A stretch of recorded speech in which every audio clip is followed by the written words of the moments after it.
वो सिर्फ डमरू बजाते हैं, वो डांस करो, वो भी वाले वहाँ डांस करने चले जाते हैं।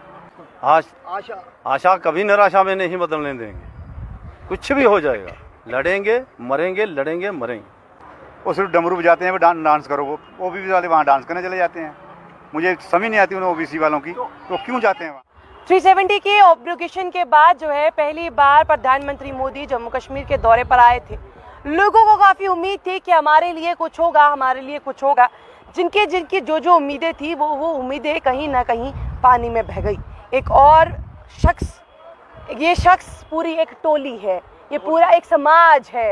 ये समाज जो लगातार आवाज़ उठा रहा है, आज से नहीं पिछले काफ़ी देरों से, कि हमारी बात को सुना समझा जाए, रिजर्वेशन जो है वो दी जाए। पर रिजर्वेशन के नाम पे आज तक हमेशा इनको मिला तो कहीं ना कहीं आश्वासन, और वो आश्वासन हमेशा ही ठंडे बस्ते में रहा।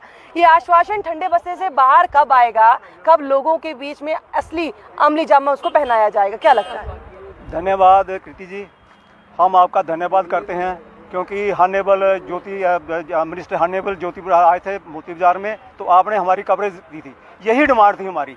लेकिन उन्होंने भी हमारी बात को नहीं सुना। आपने पूरी कवरेज की थी और आपने दबे कुचले आवाम की जो है आवाज़ पहुंचाने की पूरी कोशिश की थी, लेकिन हल कुछ नहीं हमारा अभी तक हुआ।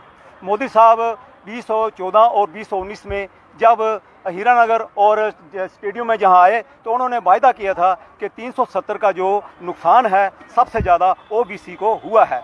ओबीसी इसलिए कि जो यहाँ की सरकारें थी, तो यहाँ के कानून अलग थे और इसलिए ओबीसी को यहाँ पे कुछ नहीं मिला। ये एक हवा खड़ा किया हुआ था 370, लेकिन अब 370 हट चुका है, तो उसके बाद भी हमारे साथ वही सलूक हुआ है जो 370 के बाद था। आज भी हमारे लिए 370 की तलवार जो है आज भी हमारे सर के ऊपर लटक रही है। हमारे बच्चों का भविष्य अंधकार में है, हमारे बच्चों को कोई रिजर्वेशन नहीं मिल रही है और पोस्टें में पोस्टें निकलती चली जा रही हैं, लेकिन हमारा जो हक है वो जो है वो हमें नहीं मिल रहा है। तो अभी हमने परसों भी जहाँ पे प्रदर्शन किया था कि मोदी साहब आए हैं, तो हमारी बात जो इन्होंने वादा किया था वो हमारा वादा पूरा करेंगे। तो ये इस भाषण हमें जो उन्होंने लॉलीपॉप जो 2014-2019 में दिया था, 7.5 साल गुजर चुके हैं। आप अंदाज़ा लगाइए कि 7.5 साल हम उसी लॉलीपॉप को लेके घूम रहे हैं और धरने प्रदर्शन भी कर रहे हैं। और ओबीसी अधिकार तिरंगा यात्रा जो पूरे जम्मू कश्मीर में निकाली जा रही है, जिसका असर जो है इसका असर जो पड़ा है, तमाम पार्टियां जो आज तक ओबीसी के बारे में नहीं बोलती थी, आज वो भी बोलना शुरू कर दिए। उन्होंने बड़े बड़े प्रदर्शन, बड़े बड़े सेमिनार जो हैं वो लगाने शुरू कर दिए हैं, लेकिन उससे लगाने से हमें कुछ फ़ायदा अभी तक मिला नहीं है। अभी पिछले दिनों बीजेपी ने भी एक बड़ा प्रोग्राम जो 6 मार्च को किया था, वहाँ पे उन्होंने जो उनके प्रधान है श्री रैना जी, उन्होंने कहा था कि जम्मू कश्मीर में हर तीसरा जो आदमी है वो ओबीसी का है। अगर आप ये बात मानते हैं तो फिर ओबीसी को आप उनका अधिकार क्यों नहीं देते हैं? ओबीसी जो है वही जो सरकारें बनाती हैं, चाहे जम्मू कश्मीर है, चाहे पूरा भारत है।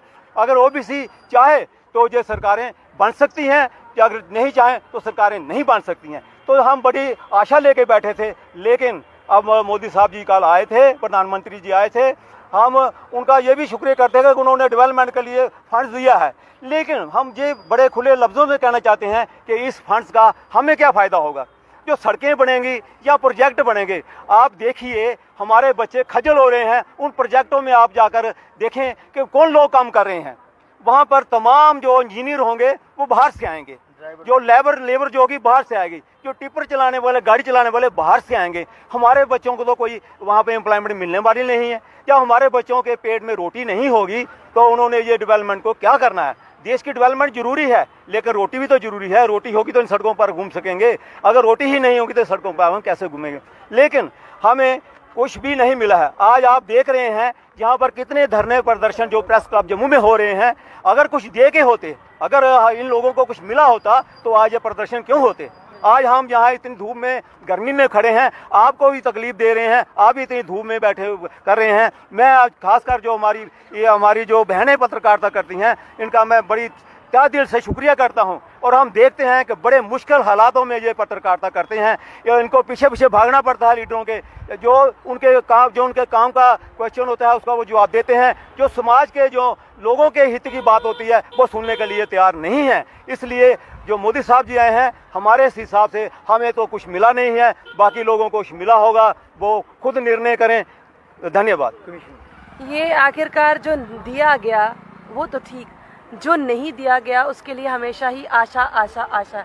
ये आशा निराशा में अब बदलती हुई नजर आ रही है या आशा भी बरकरार है? नहीं बदलने देंगे। देखिए मैं नहीं बदलने देंगे जी आशा। आशा कभी निराशा में नहीं बदलने देंगे। कुछ भी हो जाएगा, लड़ेंगे मरेंगे, लड़ेंगे मरेंगे। 23 अगस्त को जम्मू सिटी के अंदर जो हमारी कश्यप राजपूत सभा मोती बाजार में है, और वहाँ पे एक सैन समाज की धर्मशाला भी, दोनों इकट्ठी हैं। वहाँ से एक बहुत बड़ा सम्मेलन होगा, और वहाँ से वो लोग, जैसे अभी 29 मार्च को हमने बाइक रैली निकाली थी हाई कोर्ट से लेकर प्रेस क्लब तक, इसी तरह पैदल मार्च होगा सिटी के अंदर पूरा, और यह प्रेस क्लब में आकर ख़त्म करेंगे 23 अगस्त को बिल्कुल। और उसके बाद इसके साथ साथ जो ओबीसी अधिकार तिरंगा यात्रा है, ये अपने उसका असर हुआ है। मैं असर बता दूं आपको कि सबसे पहले अपनी पार्टी ने ओबीसी के बाद छेड़ी सम्मेलन किया, उसके बाद नेशनल कॉन्फ्रेंस को पता लगा तो नेशनल कॉन्फ्रेंस ने भी किया, उसके बाद कांग्रेस ने किया उधर एक क्या नाम होटल में।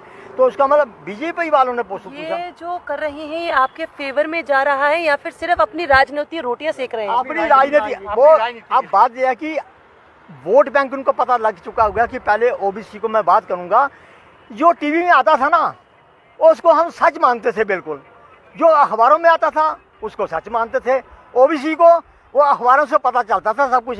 जब से सोशल मीडिया आया तो ओबीसी की तो आंखें खुल गई हैं भाई। ओबीसी को पता चला भाई हम तो कहाँ खड़े हैं, हमारे तो अधिकारों को दबाया जा रहा है। अब ये इनको ये सियासी पार्टियों को ये पता चल गया है कि ओबीसी को होश आ गई है, ओबीसी को होश आ गई है। आज ओबीसी चला रहा है देश के अंदर, जनगणना होनी चाहिए, 1931 के बाद जनगणना नहीं हुई, तो ये अपनी सियासी रोटियां सेक रहे हैं इसलिए कि वोट लेने के लिए। अब बीजेपी ने अगर 6 मार्च को किया तो उन्होंने सोचा भाई हम तो पीछे रह जाएंगे, हम भी सम्मेलन करें, और लोगों को क्या कहा गया कि आप वहाँ आइए तो हम वहाँ पे अनाउंस करेंगे। जिन जिन साथियों ने हमको कहा, अगर मैंने कहा यार एलजी को पावर है या होम मिनिस्टर को, तो या प्रधानमंत्री को पावर है, और तो किसी को पावर है नहीं अनाउंस करने की, तो लोगों को बेवकूफ़ बना रहे हैं। तो ये बात सही है ना कि बेवकूफ़ बनाया क्या लोग? राणा साहब वो डांस करते रहते हैं, आप पीछे भागते ऊपर दबा देखा हमने आपको। वो जो ओबीसी को कुछ नहीं देंगे, वो सिर्फ डमरू बजाते हैं, वो डांस करो। वो ओबीसी वाले वहाँ डांस करने चले जाते हैं। मुझे समझ नहीं आती उन्हें ओबीसी वालों की, तो क्यों जाते हैं वहाँ पे? अब तक दिया कुछ नहीं। हम तो कहते हैं प्रधानमंत्री जी हमें कुछ नहीं चाहिए, जो आपने वादा किया है ये लिखा हुआ है, हमने यहाँ ये पूरा कर दिए, मेहरबानी करें हम पर। इसके साथ साथ अभी हम ये जो कमीशन बनाया गया, बड़ी बात यह है EWS 10% रिजर्वेशन की लागू की, हमने कोई विरोध नहीं किया उसका, तो पूरे देश में लागू हो गई, लेकिन उसका कोई कमीशन नहीं बनाया, उसके लिए कोई पॉपुलेशन नहीं। हम लोग जा रहे हैं वहाँ पे, ये जो कमीशन बना हुआ उसके ऑफिस में, तो वहाँ जाकर अभी जितने साथी हमारे यहाँ वहाँ जाकर प्रोटेस्ट करेंगे। GD शर्मा 90 साल का जस्टिस बिठाया हुआ वहाँ पे, जो मतलब कहना ये नहीं मैं कहा मैंने भी 90 साल का हो जाना, फिर रिटायर क्यों किया मुझे बैंक से? मैं बैंक से रिटायर्ड हूँ। 60 साल के बाद बैंक ने देखा कि इसके हाथ में अब इसके हाथ कांपने शुरू हो जाएंगे। अरे भाई जब मेरे को रिटायर किया 60 साल में, तो 90 साल का जस्टिस क्यों बिठा के रखा हुआ वहाँ पे आप लोगों ने? जो रिपोर्ट नहीं दे रहा है, रिपोर्ट नहीं देगा तो ये सरकार नहीं हिलेगी। तो मेरा इसका मतलब कहने का मेरा भाव कि अगर जस्टिस साहब को इस बात की ठेस पहुंची है तो वो खुद रिजाइन कर देना चाहिए उनको। बहुत बहुत शुक्रिया हमारे साथ जुड़ने के लिए। वादे बहुत हैं, पर ये वादे कब असली में पूरे हो जाएंगे? क्योंकि हमें हमेशा ही एक गाना जब भी वादों पर होता है याद आता है कि वादा किया तो वो निभाना पड़ेगा, पर यहाँ पर वादे तो बहुत हैं, निभाने के लिए कौन सामने आए ये अभी रंजिश लगी हुई है कि ये वाली पॉलिटिकल पार्टी सामने आए कि ये या वो। अब वो सियासी रोटियां सेकने के लिए आ रही है। मैं सभी पॉलिटिकल पार्टीज की बात कर रही हूँ, किसी एक की नहीं, सभी आ रही हैं, बात कर रही हैं, हम आपको स्टेटहुड ला के देंगे, हम आपका पक्का करवा देंगे, हम आपको नौकरियां देंगे, हम आपको ये कर देंगे, हम आपको वो कर देंगे। पर जब वो खुद सरकार में रहे, आज तक किसी ने उनके बारे में सोचने समझने की कोशिश नहीं की। सोचिए क्या हालत है इस समय जम्मू कश्मीर के लोगों की। आपको ये लगता है? अपनी राय कमेंट बॉक्स में जरूर रखिएगा। बने रहिए जम्मू परिवर्तन के साथ। मुझे और रोहित जी को दीजिए इजाजत। नमस्कार।